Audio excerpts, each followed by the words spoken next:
Guys, जैसा कि Monday को होने वाली है मिड कैप निफ्टी की एक्सपायरी, किस तरह से उसमें कंप्लीट एनालिसिस बन रहा है, किन बातों का हमें ध्यान रखते हुए चलना है जिससे कि बिना ट्रैप हुए हम एक अच्छा मोमेंटम, अच्छी ट्रेड को कैप्चर कर सकें, प्लान कर सकें, उस बारे में कंप्लीट एनालिसिस करने वाले हैं।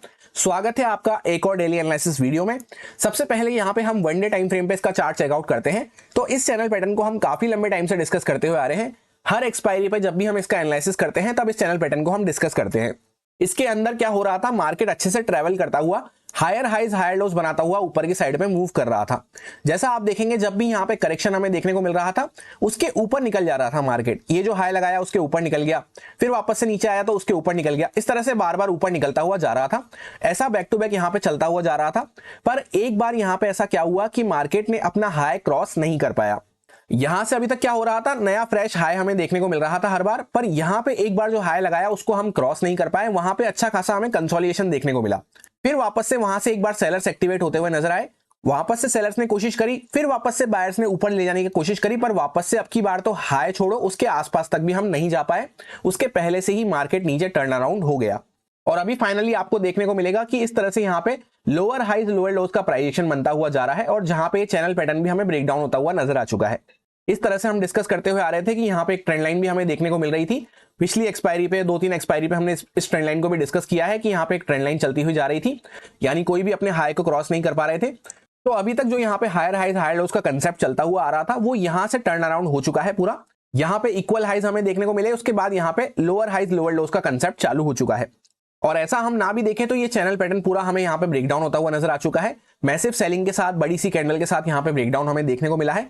तो इसका ये मतलब हो जाता है कि अग्रेसिव होकर अभी हम बाइंग के साइड तो बिल्कुल भी प्लान नहीं रख सकते। बाइंग साइड पे कोई ट्रेड, कोई मोमेंटम हमें कैप्चर करना भी है तो सबसे पहले तो डबल कंफर्मेशन के साथ करना है, रिस्क मैनेजमेंट को प्रॉपर्ली फॉलो करते हुए, कम क्वांटिटी के साथ छोटे टारगेट्स प्लान करते हुए हमें करना है। इस बात को खास ध्यान रखना है। अब जैसा आप देखेंगे यहां से एक अच्छी सेलिंग दिखाने के बाद मार्केट थोड़ा सा अपने आप को पॉज ले रहा है, थोड़ा सा कंसोलिडेशन हमें यहाँ पे देखने को मिल रहा है। अभी एक प्रॉपर यहाँ पे इनसाइड कैंडल भी बनती हुई नजर आ रही है जहां पे पिछली कैंडल के अंदर में ही हमने क्लोज करा है। तो हो सकता है मंडे को यहाँ पे एक अच्छा मोमेंटम हमें देखने को मिल जाए।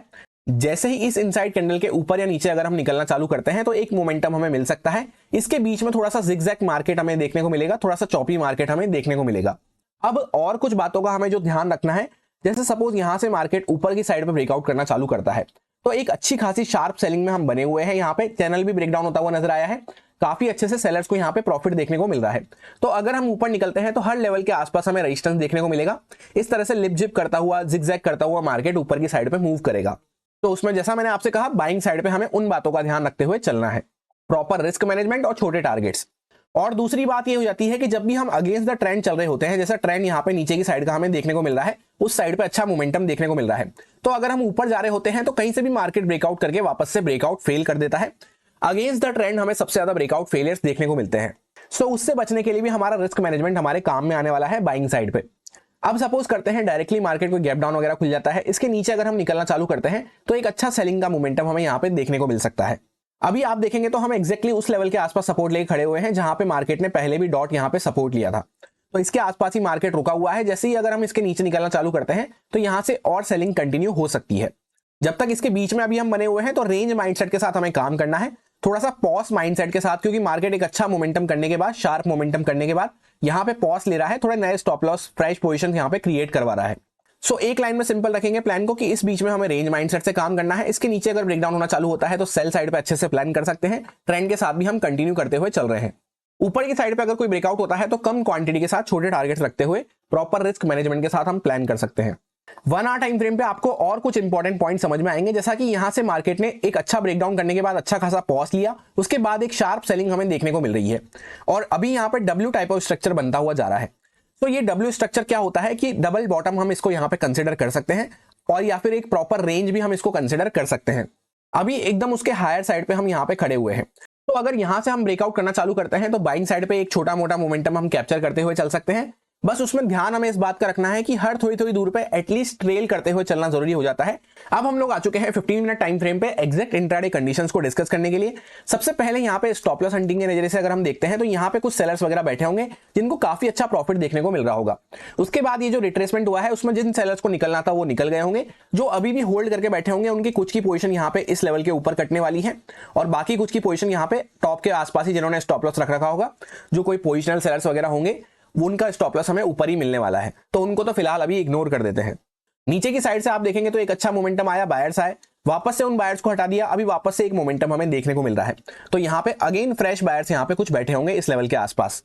अब सपोज करते हैं हमारी फ्लैट प्राइस के आसपास ओपनिंग हो जाती है, तो यहाँ पे थोड़ी देर रुक के थोड़े बहुत सेलर्स के स्टॉप लॉस हमें देखने को मिल रहे हैं, थोड़ी देर और रुक जाता है, यहाँ पे थोड़े से सेलर्स के स्टॉप लॉस और आ जाते हैं। उसके बाद अगर ऊपर ब्रेकआउट हो रहा है तो हम हर छोटे टारगेट्स पे यहाँ पे ट्रेल करते हुए छोटी क्वांटिटी के साथ इनको प्लान कर सकते हैं।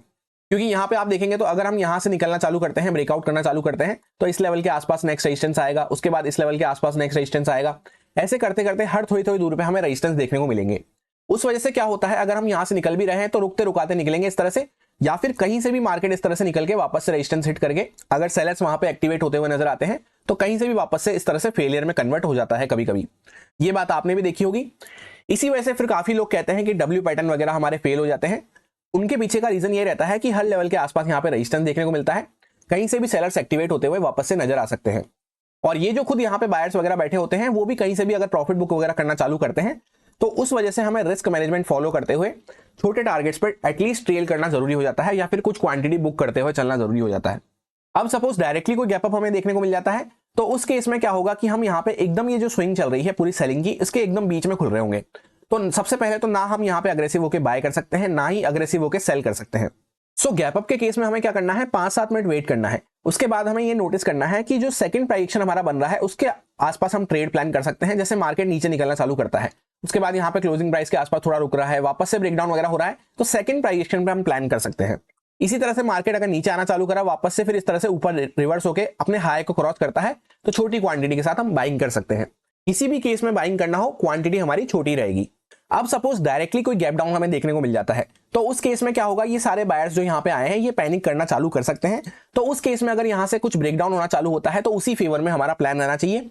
5 मिनट टाइम फ्रेम पे छोटा सा स्टॉप लॉस डालने की जहां पे हमें जगह मिल रही हो, उस टाइम पे हम प्लान कर सकते हैं डाउन साइड के लिए, शॉर्ट साइड के लिए। और एक बार अगर मार्केट इस लेवल को टेक डाउन करना चालू करता है तो इसके नीचे और भी अच्छा मोमेंटम, फास्ट मोमेंटम, बड़ा मोमेंटम हमें देखने को मिल सकता है। ये सारे कुछ इंपॉर्टेंट लेवल्स रहेंगे जिन पे मैं ट्रेडिंग करते टाइम फोकस रखूंगा।